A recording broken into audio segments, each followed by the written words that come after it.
الحمد لله والصلاة والسلام على نبينا محمد وعلى آله وأصحابه ومن تمسك بسنته إلى يوم الدين أما بعد فالسلام عليكم ورحمة الله وبركاته. Mga alipin ng Allah subhanahu wa ta'ala, narito naman tayo sa ika-24 ng gabi sa buwan ng Ramadan at hinihingi natin sa Allah na tayo ay bigyan pa ng karagdagang lakas at pagsisikap upang makamit natin ang kabutihan ng buwan ng Ramadan. Mga alipin ng Allah subhanahu wa ta'ala, isa sa mga inutos o pinag-utos sa atin ng Allah na pinag-utos niya rin ito sa kanyang mga alipin, lalong-lalo na dito sa buwan ng Ramadan, ay ang pagpaparami ng dua, pagpaparami ng panalangin sa Allah subhanahu wa ta'ala. Kung titingnan natin ang ayat ng saum, pag-aayuno, meron dyan nakahalo, nakasingit na isang ibada na hindi naman ito kasapi sa pag-aayuno. Hindi ito parte ng pag-aayuno, pero napasali ito sa ayat dahil nangangahulugan lang ang ayat na ito ay isang malaking ibadat sa Allah subhanahu wa ta'ala. Sabi ng Allah, wa idha sa'alaka ibadi anni fa inni qarib ujibu da'watad da'i idha da'an فَلْيَسْتَجِيبُوا لِي وَلْيُؤْمِنُوا بِي لَعَلَّهُمْ يَرْشُدُونَ. Ang ayat na ito, mga alipin ng Allah, ay nasa gitna ng ayat ng pag-aayuno. Shahru Ramadan alladhi unzila fihi al-Quran, hanggang sa katapusan, uhillat lakum laylatas siyam. Nangangahulugan lang sa ayat na tayo ay pinag-utos o pinag-utusan ng Allah na paramihin natin ang pagdudua sa Kanya. Sapagkat ang ibig sabihin ng ayat, kapag nagtanong sa iyo, Propeta Muhammad, ang aking alipin, tinanong niya kung malapit ba o malayo ang Allah.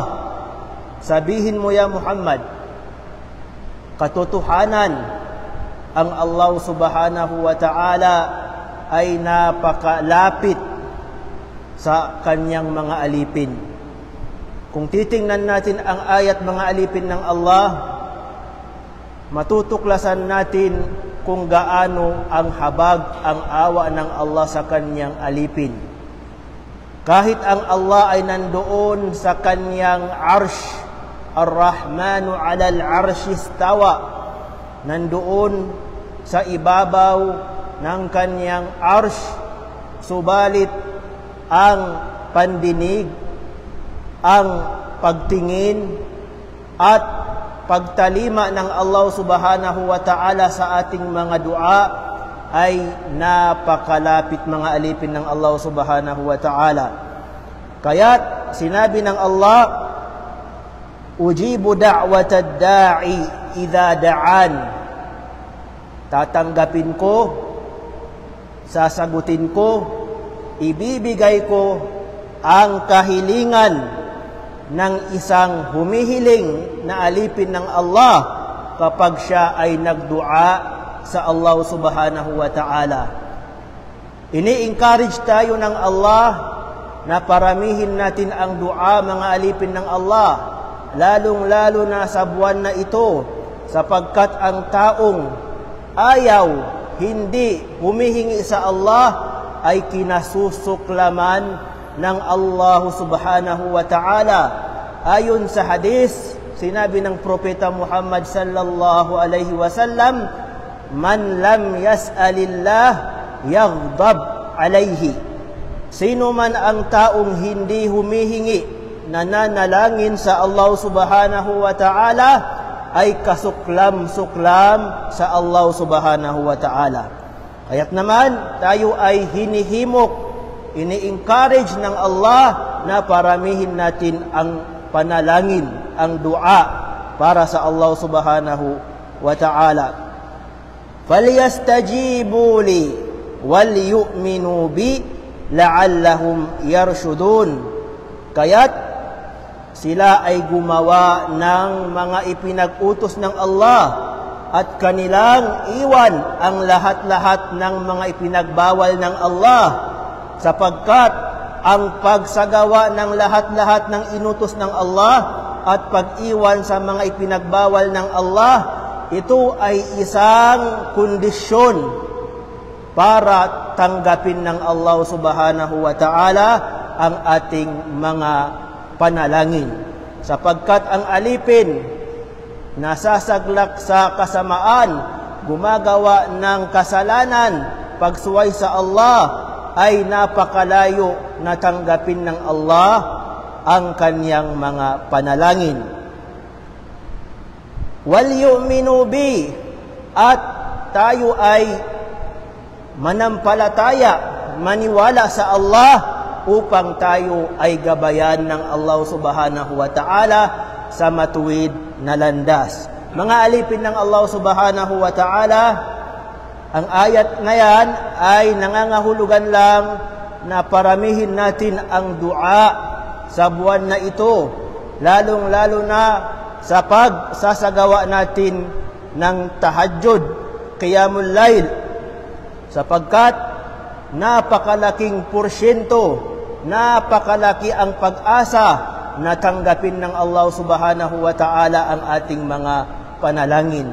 Kaya ang inutos ng propeta sa mga ummat kung ano ang babasahin nila kapag sila ay nagsagawa ng qiyamul layl sa mga gabing ito, ang ating babasahin, Allahumma innaka afuwun tuhibbul afwa fa'fu anna.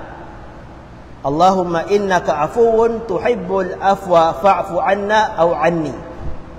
Ibig sabihin, Ya Allah, ikaw ay afu, ikaw ay nagpangalan na afu. Mula sa pangalan ng Allah ay afu, tuhibbul afwa, at mahal na mahal mo ang pagpapatawad, mahal na mahal mo ang mga taong humihingi ng kapatawaran sa iyo, kaya patawarin mo kami, Ya Allah. Yan ang dua, mga alipin ng Allah sa gabing ito. Kaya ang Propeta Muhammad sallallahu alaihi wasallam, gaya ng sinabi ni Sheikh Abdul Salam Ash-Shu'air mula sa hadis ni Bayhaqi, ang sinabi sa hadis, kana an-nabiy sallallahu alaihi wasallam yajtahidu fi as-salah wal qiyam wa yajtahidu fi ad-du'a. Ang propeta Muhammad sallallahu alaihi wasallam ay lubos na lubos ang kanyang pagsasagawa ng salah, pagtatahajud, at lubos matindi ang kanyang paghiling sa Allah subhanahu wa ta'ala sa mga gabing ito. Mga alipin ng Allah subhanahu wa ta'ala, ano naman ang mga iilang lugar, sitwasyon na napakalapit ng pagtanggap ng Allah subhanahu wa ta'ala sa ating mga panalangin? Mula sa mga lugar na kinakailangan nating pahalagahan, mga alipin ng Allah, itong fifth thuluthil akhir, yung natitirang 1/3 ng gabi. Ang gabing yan ay mapagpala, ang gabing yan ay biyaya ng Allah subhanahu wa ta'ala, sapagkat sa gabing yan, sinabi ng Propeta Muhammad sallallahu alaihi wasallam, ayon sa hadis ni Abu Hurairah radhiyallahu anhu, anna Rasulullah sallallahu alaihi wasallam qala, yanzilu Rabbuna tabaraka wa ta'ala kulla laylatin ila as-sama'i ad-dunya hina yabqa thuluthul layl al-akhir yaqulu man yad'uni fa astajib lahu man yas'aluni fa u'tiyahu man yastaghfiruni fa aghfir lahu. Sinabi ng Propeta Muhammad sallallahu alaihi wasallam, sa tuwing sasapit ang 1/3 ng gabi, mga alas 2, alas 3, hanggang sa Salatul Fajr, ang Allah subhanahu wa ta'ala ay bababa sa unang kalangitan. Bababa sa unang kalangitan sa oras na yan. Subalit mga alipin ng Allah, wag natin i-imagine, i-describe ang pagbaba ng Allah. Maniwala lang tayo na ang Allah ay bababa na hindi kagaya ng pagbaba ng isang tao mula sa kanyang bahay. Laysa kamithlihi shay, walang katulad ang Allah subhanahu wa ta'ala. Ano ang sasabihin ng Allah kapag nandyan na siya sa unang kalangitan? Man yad'uni fa astajib lahu. Sino man ang hihingi, mananalangin sa akin, aking ibibigay ang kanyang kahilingan. Aking tatanggapin ang kanyang panalangin. Sino man ang hihingi ng kanyang kagustuhan, pangangailangan, ay ibibigay ko sa kanya ang kanyang pangangailangan. At sino man ang hihingi ng kapatawaran sa Allah, sa akin, sabi ng Allah, ay papatawarin ko siya. Kaya mga alipin ng Allah subhanahu wa ta'ala, dito sa pagsasagawa ng Qiyamul Lail, ay napakaganda, napakadakila ng ating ginagawa, sapagkat ginagawa natin ito sa 1/3 ng gabi. Sa alauna, alas 2, alas 3. Alhamdulillah. Pangalawang mga panahon na tatanggapin ng Allah subhanahu wa ta'ala ang ating mga panalangin ay sa tuwing tayo ay nagsusujud. Tayo ay nagpapatirapa sa Allah subhanahu wa ta'ala. Yan ay isa sa mga oras na tatanggapin ng Allah ang ating mga panalangin. Katulad ng sinabi ni Abdullah ibn Abbas, qala Rasulullah sallallahu alaihi wasallam, ala inni nuhitu an aqra al-Qur'ana raki'an aw sajida. Sinabi ng Propeta Muhammad sallallahu alaihi wasallam, pinagbawal sa akin ng Allah na magbasa ako ng Qur'an sa oras na ako ay nagruku at nagsujud. Ibig sabihin, kapag ang isang nagsasala ay nagruku at nagsujud, bawal niyang basahin yung ayat mula sa Quran.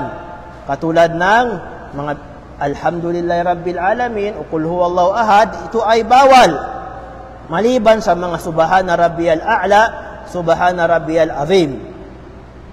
Fa amma ar-ruku' fa'azzimu fihi ar-Rabb 'azza wa jalla.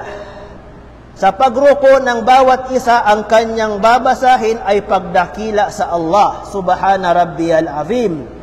At kapag siya naman ay nagsujud, siya ay magsikap na patawarin siya ng Allah o magsikap siya na paramihin niya ang dua sa sujud.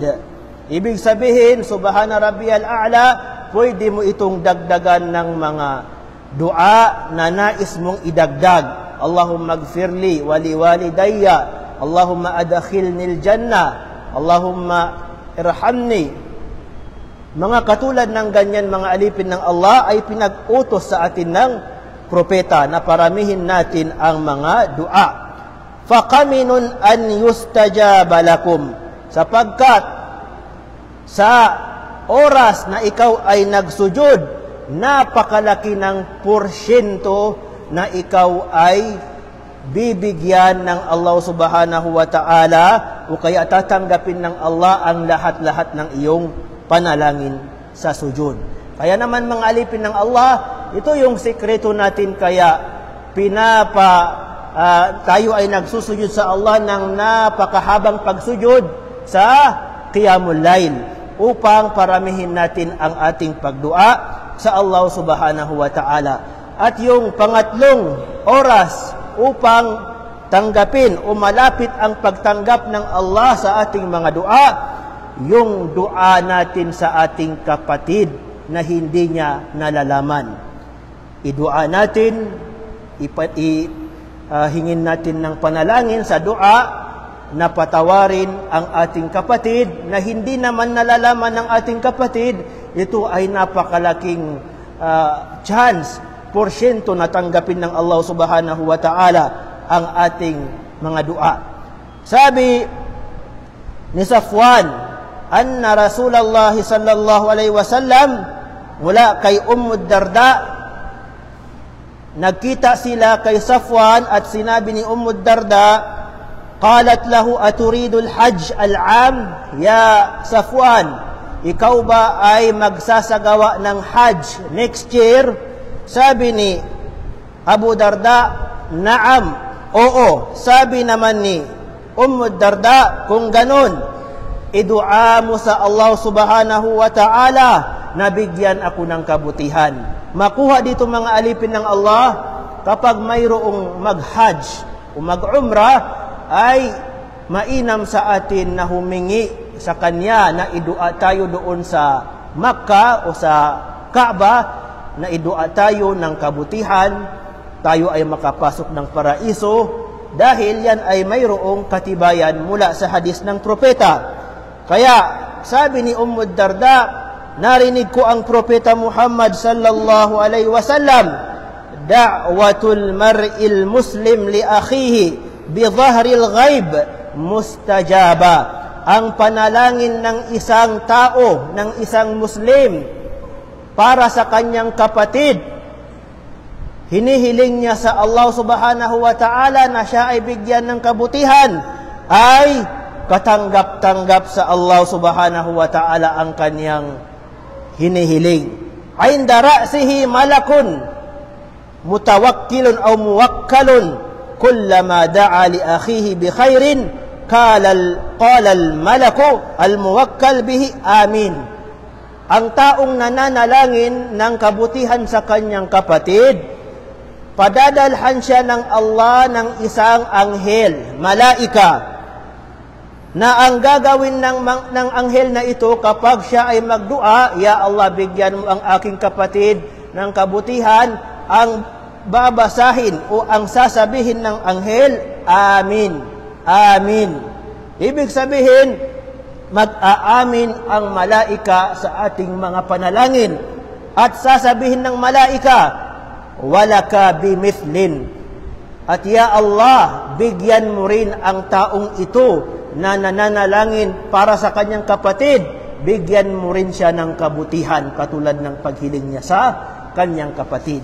Kaya mga alipin ng Allah subhanahu wa ta'ala, sa hadis ay isang mu'jiza, isang miracle na kung saan, kung gagawin natin, ay magkakaroon tayo ng limpak-limpak na gantimpala.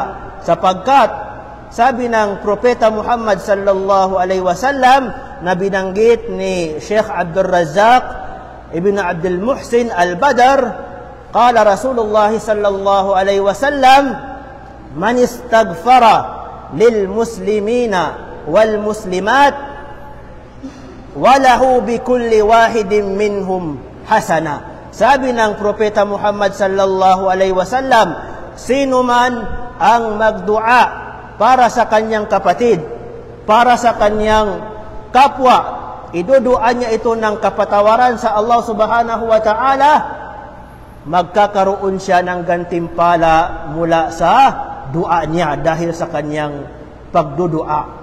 Kaya mga alipin ng Allah, kapag tayo ay nagdua, Allahumma gfiril muslimina wal muslimat wal mu'minina wal mu'minat al ahya'i minhum wal amwat. Ya Allah, iyong patawarin ang lahat-lahat ng mga Muslim at mga babaeng Muslimat at mga mu'min at mga mu'minat, sila man ay buhay at patay. Sinabi ng Sheikh Abdul Razak, lahat-lahat ng mu'min na iyong nabanggit, magkakaroon ka ng porsyento dito. Pareho lang sila ay namatay na or buhay pa. Ating titingnan, imagine, ang mga mu'min mula pa kay Adam hanggang ngayon, ilang tao sila. Sa bawat isa sa kanila, magkakaroon tayo ng gantimpala. Kaya wag nating ipagkait na tayo lang ang bigyan ng kabutihan. Allahumma gfirli, Allahumma gfirli. Ating bigyan din ng kabutihan ang ating mga kapatid, katulad ng pagsasabi ng Allahumma gfiril muslimina wal muslimat wal mu'minina wal mu'minat al ahya'i minhum wal amwat. Yan ang kabutihan, mga alipin ng Allah subhanahu wa ta'ala sa gabing ito o kaya sa mga nalalabi na buwan ng Ramadan. Paramihin natin ang pagdua sa Allah subhanahu wa ta'ala at huwag natin haluan ng shirk ang pagdua sa Allah, sapagkat ang pagdua na may kasamang shirk ay hindi tatanggapin ng Allah. Katulad ng paghingi sa mga bituin, yung nakagisnan ng mga tao kapag mayroong bulalakaw na dumaan, nag-wish. Or kaya kapag nagpunta sa mga tampat, mga will, nagbibigay ng piso tapos nag-wish. O sa mga santo, yan ay isang napakalaking shirk sa Allah subhanahu wa ta'ala. Kaya sabi ng Allah, wa annal masajida lillahi fala tad'u ma'allahi ahada. Wag na wag kayong humiling magdua sa mga Diyos-Diyosan, sa mga ribulto, at humiling lang kayo sa Allah subhanahu wa ta'ala. Sapagkat kung humiling kayo sa mga ribulto na ito, sa mga jin, sa mga bulalakaw, ang sabi ng propeta Muhammad sallallahu alaihi wasallam sa hadithul qudsi, man amila amalan asyraka ma'i fihi ghairi taraktuhu wa syirkahu. Sino man ang humingi sa Allah at the same time humingi din siya sa mga ribulto, sa mga Diyos-Diyosan, sa mga santo, pinagsabay niya ang Allah at mga Diyos-Diyosan, ang sabi ng Allah sa kanya, magsama na kayo ng iyong Diyos-Diyosan. Hindi na ako sasali sa inyo. Kaya mga alipin ng Allah subhanahu wa ta'ala, ating bigyan ng halaga, bigyan ng ikhlas ang ating pagdua sa Allah subhanahu wa ta'ala. Pangalawang pagdua, mga alipin ng Allah, na kailangan natin tandaan bilang tadhkir, paalala sa atin lahat, yung pagkain ng haram, pagkain ng mga nakaw, pagkain ng riba, mga panlilinlang sa ating kapwa na hindi naman ito halal, yan ay magiging sanhi na hindi tanggapin ng Allah subhanahu wa ta'ala ang ating mga dua. Katulad ng nabanggit sa hadis ng Propeta Muhammad, isang matanda na napagod, walang makain doon sa kanyang paglalakbay at humingi siya sa Allah subhanahu wa ta'ala ng tulong. Sabi ng Allah, paano siya tutulungan? Ang kanyang kinakain ay haram, ang kanyang sinusuot na damit ay mula sa haram, ang kanyang iniinom na tubig ay mula sa nakaw, pagkain ng mga riba, pagkain ng mga perang galing sa scam. Paano tanggapin ng Allah subhanahu wa ta'ala ang kanyang mga panalangin kapag ganun ang kanyang income, ganun ang kanyang mga kinikita mula sa haram? Kaya mga alipin ng Allah, pagsikapan natin na ang ating kinakain sa iftar, sa sahur, ay mula sa perang halal. Sapagkat kapag yung pag-iftar natin, buka at saka sahur natin ay mula sa haram, ay wala tayong pag-asa na tanggapin ng Allah subhanahu wa ta'ala ang ating mga panalangin Wallahu a'lam wa bihadzal qadar aktafi. Wassalamu alaikum warahmatullahi wabarakatuh.